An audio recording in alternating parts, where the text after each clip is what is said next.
I have a few comments for you about racial control. You're just finishing up Chapter 3 and getting into Chapter 4, which relates to families and new economic realities. But just a few comments on racial control because it gives us an idea as to the social relations that affect labor. The social relations that affect labor. So social relations, meaning how different groups interact, and then how their relationships affect the conditions of labor, how much money someone is being paid, and as well as the safety of their jobs.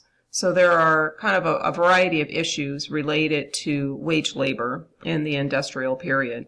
And racial control kind of draws our attention to how we saw inequality by racial and ethnic group. How some ethnic minority, racial minority groups were looked upon as sources of cheap labor, and essentially the United States in that period of time during industrialization was in part built upon their backs. It was built upon their labor, where they were paid these unequal wages, paid wages that were lower than people who were Anglo-American men, for instance, who were earning the quote-unquote family wage, which you read about in Chapter 3. So that is kind of an important consequence of racial control. Again, it depressed the wages of racial and ethnic minorities, and it enabled the United States to help the country to prosper a great deal because of that exploitation. So let's go back a little bit and think about just how a few ethnic minority groups were viewed historically, particularly during the industrial period. First, we have negative stereotypes, propaganda that were publicized a great deal to even European groups. So, for example, the Irish, Italians, Greeks. These were groups that were looked upon as inferior to Anglo-Americans, i.e., those who were English descent, and that was the dominant ethnic group, were the English. And we know that they're the dominant ethnic group in the United States and have been because, for example, the language that we speak. And we have cultural traditions that reflect English culture. So propaganda is material that is kind of puts forward a point of view that even though it may appear in newspapers, for instance, there is kind of an underpinning of dishonesty and an underpinning of a desire to portray certain groups in a negative way. So there were many posters and images in newspapers of Irish where they were portrayed as having ape-like features, alcoholics and having ape-like features. So you can see that here in this image as well as in this image over here to your right. Similarly, we saw anti-Chinese propaganda in newspapers. So there was a great deal of anger directed towards Chinese immigrants because they were looked at as a source of cheap labor. Of course, they were subjected to all of the rules of the capitalist economy that others were subjected to. If there were capitalists who would not pay them higher wages, pay them equal, and they were not paid equal wages to that even Irish Americans were able to earn. So then they had very little choice but to take jobs that paid lower wages.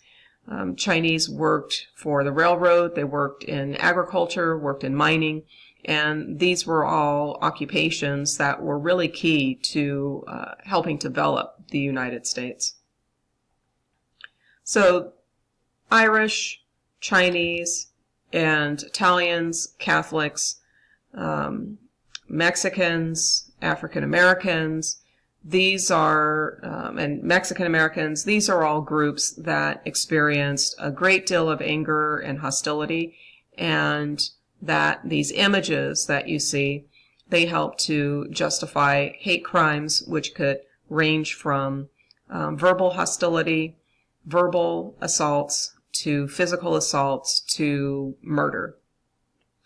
There are many accounts of Chinese, for example, who were involved in the gold rush, who were participating in the gold rush, just like, anybody else who lived in the area, other men who were in the area at that time in the 19th century, who were, attempting to, seek wealth, seek greater prosperity, seek their American dream. And they were viewed as economic competition. And some of them, Chinese and Mexican in particular, were targeted for hate crimes and murdered in some horrific ways in order to kind of send a message to others that, this is not what you want to do. You don't want to be, you don't want to compete for jobs with European Americans. And, of course, these were not all European Americans who were doing these things, but there was enough racism that existed during this period of time in the 19th century, during the industrial period, that it made the United States unsafe for some groups. It made work difficult to obtain because of that hostility, which is why some groups, through racial control, became sources of cheap labor. And that's exactly what we mean by racial control.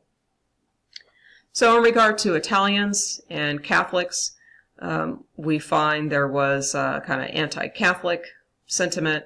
And here in this cartoon, the members of the Ku Klux Klan, and the Ku Klux Klan is a terrorist organization, are viewed as doing something that, needs to be done, because there were many images of Italians and Catholics being portrayed as kind of wreaking havoc on American culture and bringing this nasty Catholicism into the U.S. and destroying what is American culture. Protestantism, of course, was the dominant religion in the United States. So as Catholic immigrants came into the U.S., they were looked upon as a source of concern and a source of hatred. There was also a lot of anti-Mexican American propaganda. So this is just from a sign that might be seen in restaurants, hotels, where, blacks, African Americans, Mexican Americans are being compared to dogs. Just as you would not want dogs in your establishment, you would not want African Americans or Mexican Americans.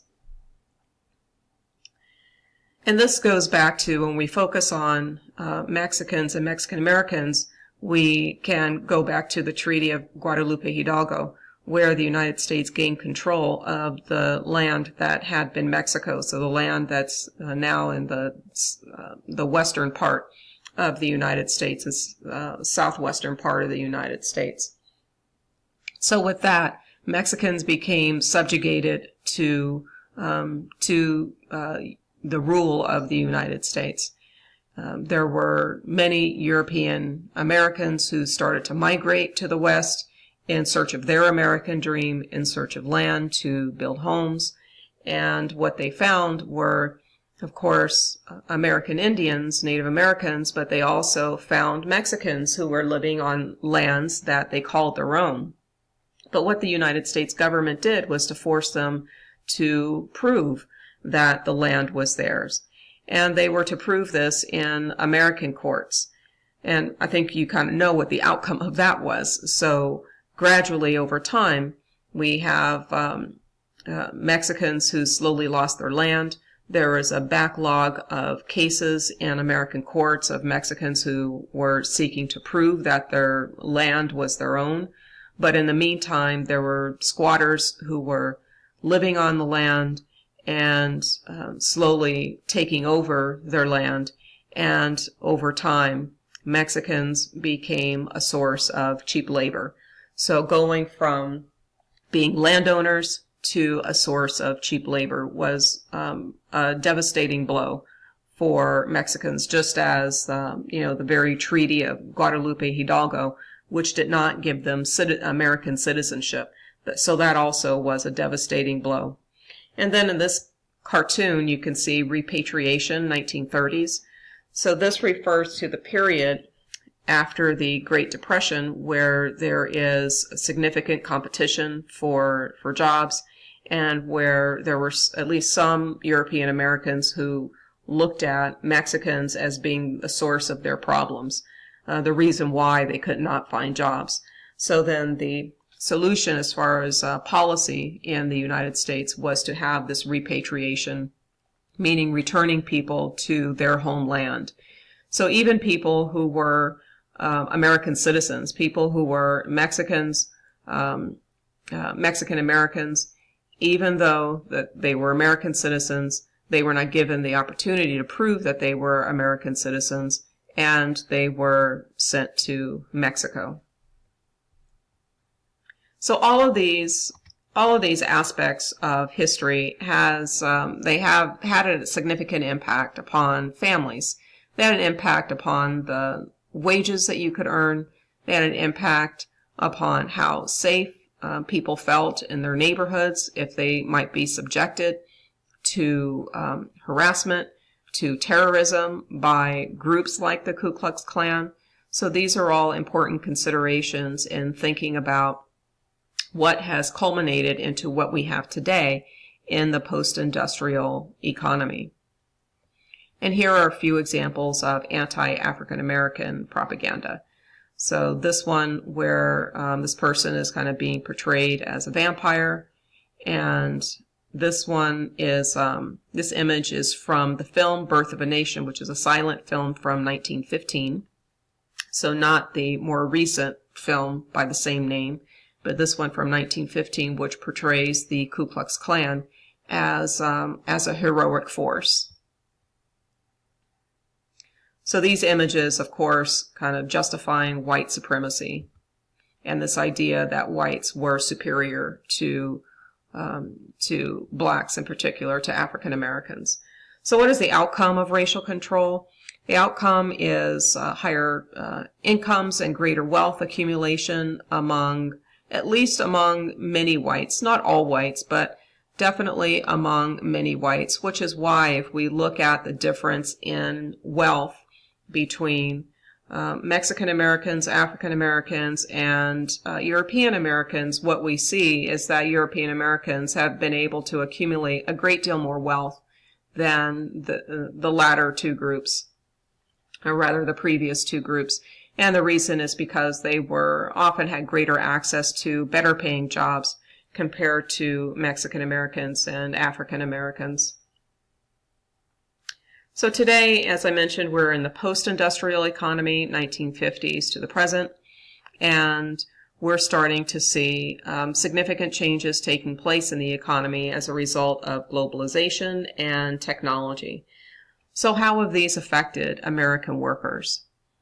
We can look at negative effects for many American workers, and negative effects even regardless of their ethnic background. But those negative effects tend to be disproportionately felt by groups who were ethnic minorities. And that's a part of the inequality that we've seen in the United States.